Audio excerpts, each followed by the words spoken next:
Well, look, I know there's a lot of bad news to be found out there with the border and everything else and the debt, but I do have some good news. The good news is the House of Representatives has a GOP majority. So at least we are going to put a stop to a lot of this insane nonsense. Joining me now to update all of us on how exactly that's going, the chairman of the House Freedom Caucus, one of the few good ones up there, Congressman Bob Good joins us. Okay, Congressman, grateful the GOP is in charge, that we're finally going to get some of this radical, crazy stuff under control. Can you give us an update on how all that's going? Well, unfortunately, I don't have a lot good to report as it applies to funding our government. As you know, we split the omnibus into two minibuses, so I guess we can technically say we didn't do an omnibus because we split the 12 spending bills into two pieces. But unfortunately, we're increasing spending ever so modestly, about $70 billion over the Biden-Pelosi-Schumer levels that were in place when the American people trusted us with the majority 14 months ago. And sadly, we're continuing the policies that are destroying the country. And so I'm planning to vote against this minibus that we expect to get text, I think, tonight, and to vote on by the end of the week. Unfortunately, again, it's not doing enough to reflect that we do have half of the legislative branch. And because, again, it's going to increase spending, it's going to keep the policies in place that we campaign against, that we run against, that we attack, and that we criticize. Congressman, can you explain to people who don't understand why split it? Why even bother splitting it? If there aren't going to be any cuts, what did we gain from splitting it? Well, I guess theoretically, at least, it makes it a little easier to review half a spending bill in a short period of time than it does a single spending bill. But materially, there's really no difference. I mean, I guess technically you can say, oh, we didn't do an omnibus like the Democrats did in December of 22. If you remember sort of the last gasp of full control of the government, in December 22, they passed the $1.6 trillion, 3,000-page omnibus. It was kind of the last will of Richard Shelby from Alabama going out the door, and it had, just thousands of earmarks. It was passed by, I think, about 17 Senate Republicans joined it and passing it out the door. I don't think any House Republican voted for it. But really, those spending levels and those policies are still in place 14 months later. So while we have slowed things down, Jesse, we've not exacerbated the situation as badly as would have happened if Democrats were in full control. The minibus that was passed, the first half that was passed 2 weeks ago, 99% of Democrats voted against it. They voted for it. 99% Democrats voted for it. So it was 207-2 for Democrats. Can you even imagine if Democrats had full control of government, or full control of the House, I should say, would Nancy Pelosi ever bring a spending bill to the floor that Republicans would pass 99%? And Democrats would only vote for it 2-1, like Republicans did? Bob, could you explain, do Republicans on the Hill, do they care about spending? I get the impression, this is just the impression I get, that they don't, because the American people don't. Even the Republican voter really, truly doesn't. I realize some people in your district do, and people watching this show obviously do, but Republicans as a whole, they don't care about spending, so Republicans go to Washington and they don't want to cut anything. Well, actions would confirm what you're saying there. We could speculate on what they really care about, but the actions would betray the campaign rhetoric or the talking points that we care about it. But I think the American people, Jesse, are realizing that the harm from the spending in increasing numbers, because they're suffering under 40-year high inflation and 20-year high interest rates. The average mortgage is some 60% more expensive than it was when this president came into office. They're paying about $1,000 a month more for the essentials, meaning groceries, housing, utilities, and gasoline than they were when this president got into office. So the American people are suffering. And I don't think spending and the debt and the deficit are just an abstract concept anymore, because the days of spending without consequence are over. Our credit's been downgraded twice in the last year. Again, interest rates are higher as a result. So it's really hurting the American people. And I think they understand that something has to change. Yeah, I wish they did too. All right, moving on. Mayorkas. Is he actually going to get impeached? I know we had the inquiry, and it looks like he's going to get the heave-ho, maybe. I don't know. Now that we had that loser, Ken Buck, leave, I don't know. Where do we sit on all this?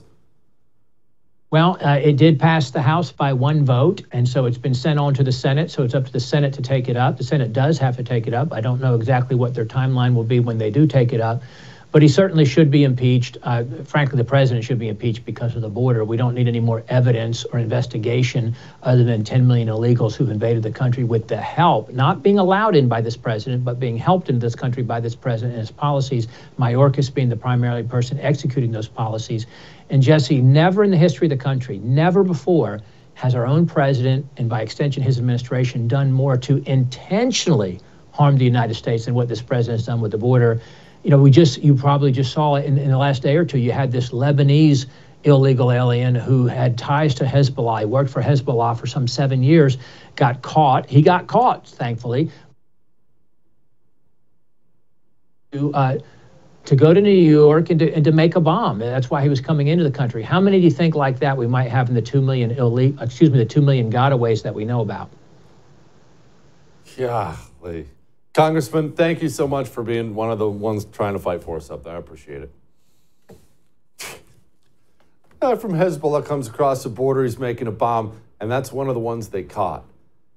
We don't think enough about it. I guess what good would it do to sit and dwell on it?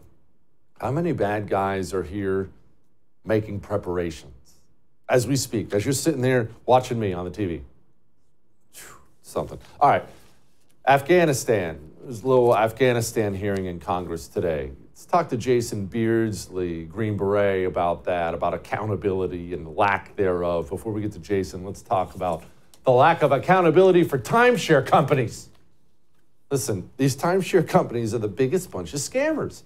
And I hate that about them because you get the flowery brochure, you get the presentation, hey, don't you want your timeshare on the beach?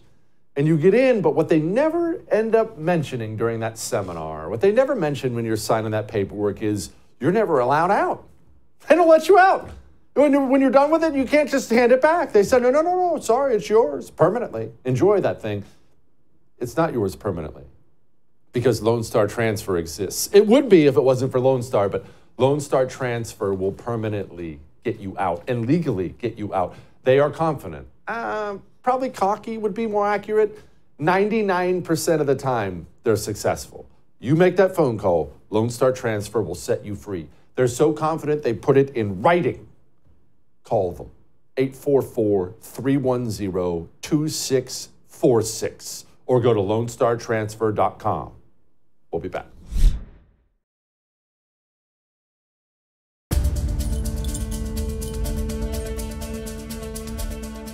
I'd like to talk a little bit now about Abbey-Gate. It was a tragic event, one of many that have occurred over our 20-year engagement in Afghanistan. It remains my opinion that if there is culpability in this attack, it lies in policy decisions that created the environment of August 2021 in Kabul. Afghanistan is another one of those things we're not going to let go. There are things that I don't intend to let go because of how many lives were changed, lost, altered because of the lies and corruption and idiocy of this government. I'm sorry, but I'm not just going to forget it and let it go. Joining me now, Green Beret, Senior Advisor at Concerned Veterans for America, my friend Jason Beardsley joins us. Okay, Jason, it's obvious by this point in time, at least to me, I'm sure to you, that nobody is going to ever be held accountable for that 20-year debacle in Afghanistan. No politicians, no generals, no admirals. And I have such a difficult time wrapping my mind around the fact that that's the kind of country I live in now. Yeah, that hurts very deeply, especially for the patriotic service members who love this country and wanted nothing but to serve it at their highest, calling. And some lost their lives or lost limbs for that. And to come back and watch the lack of accountability, whether you could go all the way back. So this doesn't start like in the last 10 years. Vietnam, we didn't have as much accountability. Then you roll forward to things like the Afghanistan withdrawal or Benghazi or Iraq or what just happened with our 3 service members in Jordan. What we never get is we never get resolution. I was watching the hearing before we dialed in today, and you're just watching 2 sides of the political spectrum point out what the other side is doing wrong, but there is nothing that the American people can put their hands to and say, this is what went wrong, and this is what we're going to do about it. Nobody got fired, and nobody lost their job, but our service members lose their lives. That's what American people are so tired of when they watch these foreign policy entanglements stretch for years, and then we never get the insight, we never get the oversight, we never get accountability. So that's what we're demanding. It's hard to get from these guys. It is. Jason, can you explain to me what changed or why it changed? Because you brought up Vietnam, and that's a good point. And it's wild to me. I'm a World War II freak, like every guy who hits the age of 40. I read everything I can get my hands on when it comes to World War II. And it really is, honestly, it's borderline, and I'm a big accountability, fire them all guy. It's honestly over the top in World War II how quickly you would get the axe if you were a flag officer of any kind and an operation didn't go your way, even ones that weren't even your fault. Oh, you're gone, fired. Oh, you're gone. Oh, goodbye. Hello to a court martial. Your career's ruined. It was automatically done. It was too much. And now none of these guys get fired ever. What changed? You bring up an excellent point with World War II. We can go all the way back to the Civil War. I think most of us that recognize President Lincoln had to fire general after general just to get to some victory. And here comes a real, let's call it a cynical point, but one that history will sort of recommend. The less we fire generals, the less we win wars, right? So in the last 20 years, when we pull out of a place like Iraq and Afghanistan, there have not been accountability. You see a different dynamic on the battlefield, which is not looking for a concluded victory, but rather some sort of ambiguous, unclear goal, which of course is not a military thing. This is why they're struggling. Our recruitment is down. The morale has been hit. I represent Concerned Veterans for America, and these are veterans who wanted to come back and say, do not let this happen to the next generation of veterans. That's on healthcare, but it's also on foreign policy. We cannot afford as American taxpayers to spend our money like drunken sailors, pardon the pun.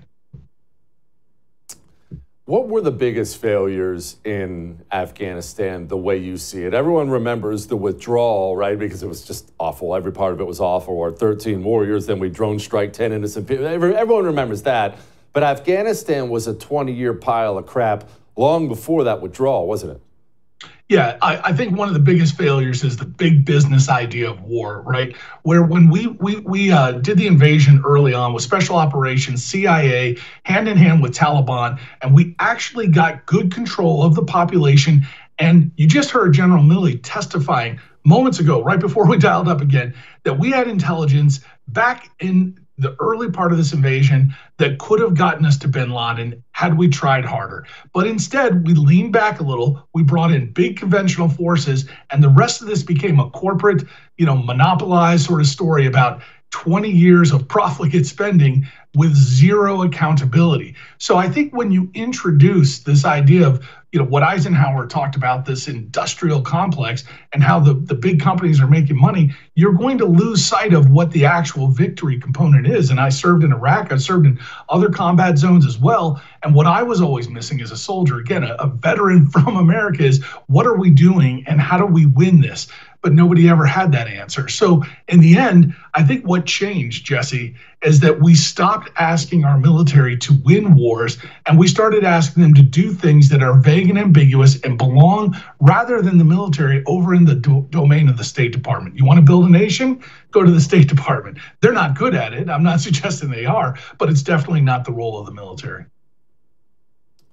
Jason, one of the things that's hit me is I don't have a single GWAT veteran, global war on terrorism. I don't have a single global war on terrorism friend who is encouraging his children to join the military. And I can't find another time in our history where that is the case. Even the Vietnam vets were okay for the most part, from what I read, from what I talk to, with their boys signing up and going to fight.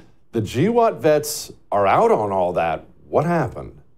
We got whipped, after Vietnam. You mentioned there was a huge morale decrease. And so the late 70s were filled with a lot of people that were sort of not the best of the best. But that got turned around, and pretty soon people became proud again to be part of the military. Pride comes with things like accomplishment or, discipline and accountability. If the soldiers, the frontline soldiers who lost friends, I'm one of them, buried them in places like Arlington over and over again, from war wounds came back home and saw that there was no closure, that's defeating, that's debilitating. On the other hand, if they see in the long term places like Veterans Affairs, where Concerned Veterans for America, we talk about this all the time, you can't even get good health care from Veterans Affairs. And I should comment, plenty of people do. But it's randomized. Some of us have to wait in lines, and there's bureaucracy, and there's all kinds of scandals. So when we're treated like that and we're losing wars, we look down at our children, who we know are going to go for the next series or generation of wars. And so far, the track record's no good. We're losing. We haven't been able to maintain the prowess or the acumen that the military is so proud of. And so when we come back from Afghanistan, we come back from Iraq, and we know that the politicians are in charge and handing us ambiguity and vagary, we have a hard time wanting to tell our children, yeah, this is the right thing to serve for. You got to win. You got to get back to winning. And that starts with where we started, which is you got to fire generals, and you got to fire them a lot. Jason, let's shift gears and talk about Haiti here, because this situation appears to be degenerating. I don't even know if it's appropriate to call Haiti's situation degenerating, because Haiti has always sucked. It's been awful. Whether they have a government or don't, it's a nightmarish hellhole of a place. And apparently it's only getting worse.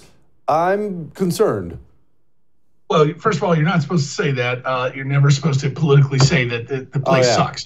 And we learned that. But what's been going on? You pointed out it's been long. It's been a long time. They've started in the bloodbath of revolution. There was a recent assassination. There's been political instability, and all the aid from the United Nations or the United States has not settled the political problem. And for people that look at their map, you'll notice it's right. It's the same island as the Dominican Republic, which actually does pretty well, has a good, fruitful, sort of bountiful economy, and people enjoy going on vacation there. So it's not geography. This is about people, it's about institutions. But what it does is it causes the American taxpayer, once again, when they see these things happen, veterans who have served or families who are shelling out their taxes trying to make ends meet, asking the question after time, why are we spending so much money on foreign aid for a place that apparently can't resolve it, can't do anything with it, right? And then we go in and we look at a place like Ukraine, or we look at Israel. We see all this money leaving. We see our borders overwhelmed. We see that people here in America are hurting and our economy is hurting. So I think that's the problem is instability in Haiti, long time, political violence, gangs. They have not got the infrastructure necessary to have a governing state that is peaceful. We deal with the ramifications of that, and now we're looking at surge immigration crisis once again. So again, the American taxpayer deserves some answers, but you're not going to get it from this body of lawmakers. They dodge responsibility. Jason, you wrote a piece for the American Conservative talking about Ukrainian money and the oversight there, and it's really, really not good. Where is all this money? And forget about the money. The stuff, is all this stuff getting to the front lines? Are all those 155s getting up there with the troops? We hope so. That's the essence of this report. It's this long 158-page report on Operation Atlantic Resolve, and it's talking about what's called enhanced end-use material. These are items like Stinger missiles or Javelin missiles that are weapon systems that we want to track. The problem is it's a war zone. So a logistics beam counter can't take that missile, that shoulder-fired missile, walk it to the front edge of the battlefield where the Russians and Ukrainians are shooting at each other and have accountability of it. So somewhere along the way, the oversight body, state and Department of Defense and USAID allowed for the Ukrainians to do self-reporting on these items. So they actually congratulate themselves in this report for having 90% accountability. But what that really means is 90% of the equipment we're taking on word of faith by these Ukrainian generals, colonels, military commanders that they've got accountability to this. So bottom line is a lot of our money is missing. The logistics report suggests there's gaps in the inventory. We haven't been able to manage an up-to-date inventory. So again, the big picture here is when Americans are sending highly sophisticated weapon systems into this dark hole, this sort of black hole in the middle of a war, a lot of those systems are going to find their way onto the black markets around the world. They're going to find their way into the hands of enemies, and they're going to be used against U.S. forces are allies around the world. That's happened before. We saw that in the 1980s with the Mujahideen, when we armed the Afghanistan Mujahideen against the Soviets, and then spent another 20 and 30 years throughout the CIA covert programs buying back the Stinger missiles. So we find ourselves once again at a position of disadvantage because of corruption in Ukraine, and the inability for the big business of war to really account for where do all these pieces go. And that's the pieces. There's money too. I've got a friend out of the embassy who told me, yep, you could get a Stinger missile for a couple bottles of whiskey out there. So not a good situation. Jeez. You know, speaking of Afghanistan, I'm not even going to tell anybody, Jason, I know you know what we paid for each one of those Stinger missiles we bought back from the Afghanis. Gosh, the foreign policy in this country. Jason, thank you, my brother, as always, man. I appreciate it. All right. We have Lee Smith talk a little bit more foreign policy stuff in a moment. Now, before we get to him, obviously, the House spending deal is bad. They're not going to stop. Thomas Massey, congressman out of Kentucky, had a social media post up today. I'll paraphrase. He essentially said, hey, I've come to the realization that we're not going to stop spending until there's a crisis, and a crisis is coming. They're all telling you, the finance giants, the political, it's math. The crisis is coming. Have you done anything to prepare? Look, all we can do is prepare. We can't stop it, clearly. Call Oxford Gold Group and prepare. You don't have to go crazy. You don't need a nuclear bunker. You better get some gold or silver coins in your hand. And you better get some gold or silver in your retirement account before this crisis gets here. Once the crisis gets here, don't call me, because you can't do anything by then. Now, 833-995-GOLD. Let Oxford Gold Group walk you through it all. They'll talk you through it all. They make it easy. They handle everything for you. That's why I like it. I just have to call and they'll just handle my stuff. 833-995-GOLD. We'll be back.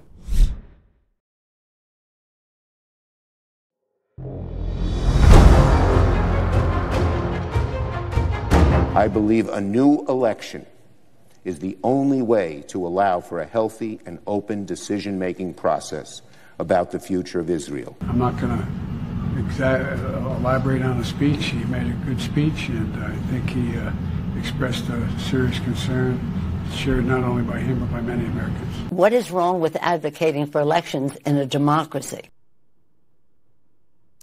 I don't think people have really taken in how big of a deal it is. The Democrats are calling for Netanyahu's head. I don't care whether you are a Democrat. I don't care whether you like Netanyahu. Israel is an ally of the United States of America. It's not some country we colonized. American politicians getting up and calling for the ouster of a leader of an ally, I don't know that it's something I've ever seen before. I bet Lee will remember. He's a lot smarter than me. Joining me now, Lee Smith, columnist at Tablet Magazine. Lee, honestly, you know I'm dumb. Have you ever seen that before? The American politicians, Republicans or Democrats, looking at an ally and saying, hey, get rid of that guy? Well, I mean, actually, they've been trying to topple Netanyahu. The Biden administration has been trying to topple Netanyahu from the beginning, or from when Netanyahu returned as prime minister. So, no, they don't like him at all. But what's shocking here, I agree, Jesse, it's shocking. But what sticks out for me is Israel is in the middle of a very big war in response to the October 7th massacre. So that's what's surprising, and that's what's appalling to lots of people, and that's what makes the Schumer speech bizarre and horrifying, especially from a man who has at least said, if he's not proven, but at least said that he's determined to advance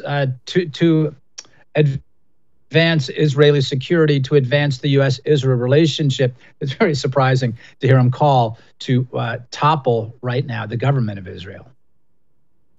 Lee, for me, maybe I'm just too cynical, but for me, this, honestly, it looks very simple to me. It's not that Democrats care about Israel. It's not that they care about Hamas. They don't really care about any of this stuff. They realize this entire thing has created domestic problems for them with their Jewish voting base, with their Muslim voting base. And they really just want this whole thing to go away. They just want the whole thing to stop. That's what it looks like to me. But tell me, am I all wet on that?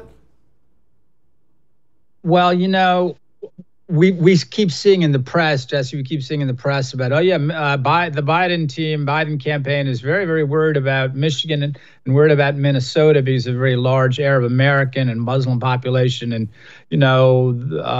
Muslim American Muslims are very upset about what's happening in Gaza. Yeah, no, that's not what's happening, right? And it's not the progressive base. It's not just the kids who are marching around college campus demanding Jewish genocide or going from the river to the sea. This is the Democrats, right? It's not just progressives. This is who the Democrats are. And it goes back to the man who's the real leader of the party, Barack Obama, right? Barack Obama doesn't like Israel. Barack Obama gave the Iranians or legalized Iran's nuclear weapons program. So look, when they're saying Michigan, right, we're always suspicious of the mainstream press, as we should be. So when the mainstream press is saying, yeah, well, the real problem is Michigan here, and it's an electoral issue. It's about crunching numbers here heading into November. That's not it. The Democratic Party leadership right now despises Israel. Again, and we can say that's one of the things that's surprising about Schumer, that Schumer appears to have jumped from the pro-Israel side of American politics to the anti-Israel side. But of course, that side is becoming increasingly small in the Democratic Party. And Schumer's jump perhaps indicates that there's a very little, there's almost no room left on that raft aside for John Fetterman. John Fetterman is the Democratic legislator who is most supportive of Israel right now. The rest of the Democrats, they're not there, and it's not just about Bibi. It's about Israel again in the middle of a war. Okay, then what's the axe to grind between? Because you're obviously right, Obama and his lackeys and all the dirty commies that go along with him, and Israel. What's the rift there? Well, I mean, there's a number of different ways to put this. I think, frankly, we have to say Obama just doesn't like Israel. There's lots of people, there's people on our side, on the right, who just don't like Israel for a number of different reasons.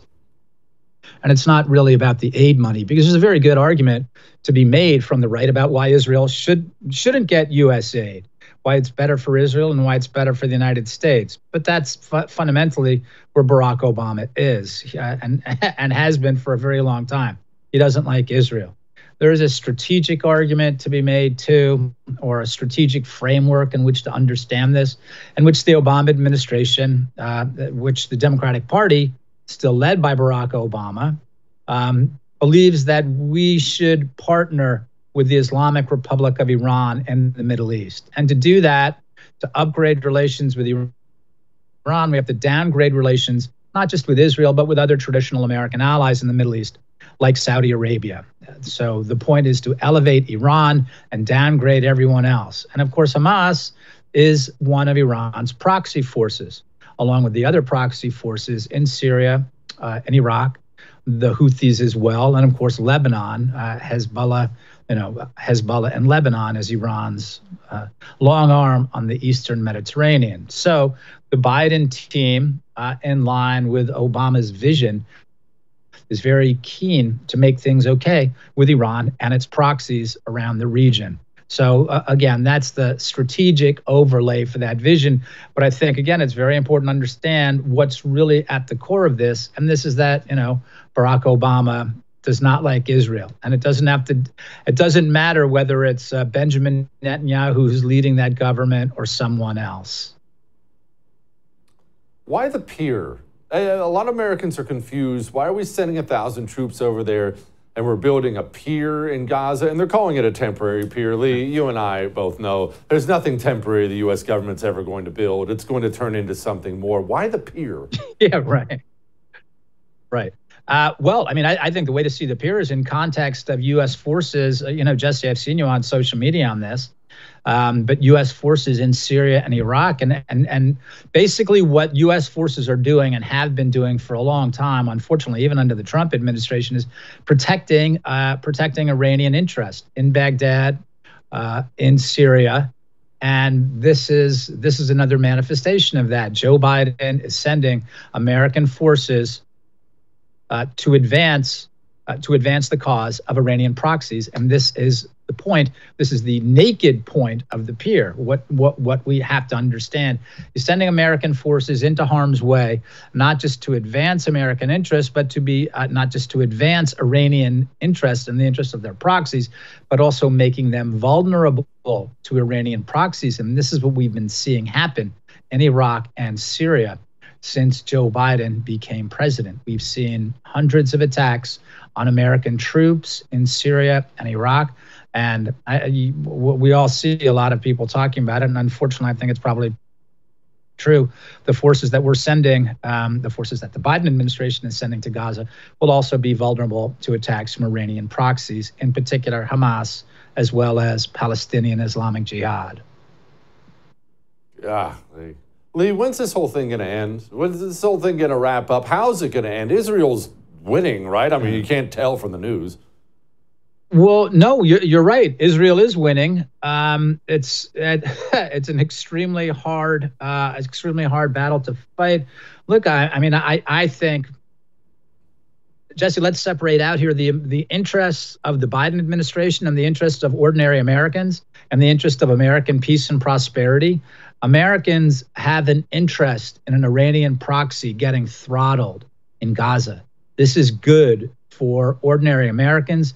It's good for American interest. It's good for American peace and prosperity. You heard Donald Trump saying the other day, when he was asked about it, he would tell Netanyahu to get it done and get it done quickly. That's what should happen. But we see the Biden administration has done everything possible to slow down the Israelis time and again. So it's in the American interest for the Israelis to get this done and as quickly as possible. And I should say, American allies around the region, especially in the Gulf, the Saudis, the Emiratis, none of these people like Hamas. None of these people like the Iranians. Of course, they're upset because of what's happening to, insofar as there are many ordinary Palestinian citizens that are upset about that. But the idea that Hamas is being destroyed, every genuine American partner around the region is hoping for the destruction of Hamas. Lee, thank you, my brother. I appreciate it. All right. We have Light in the Mood next.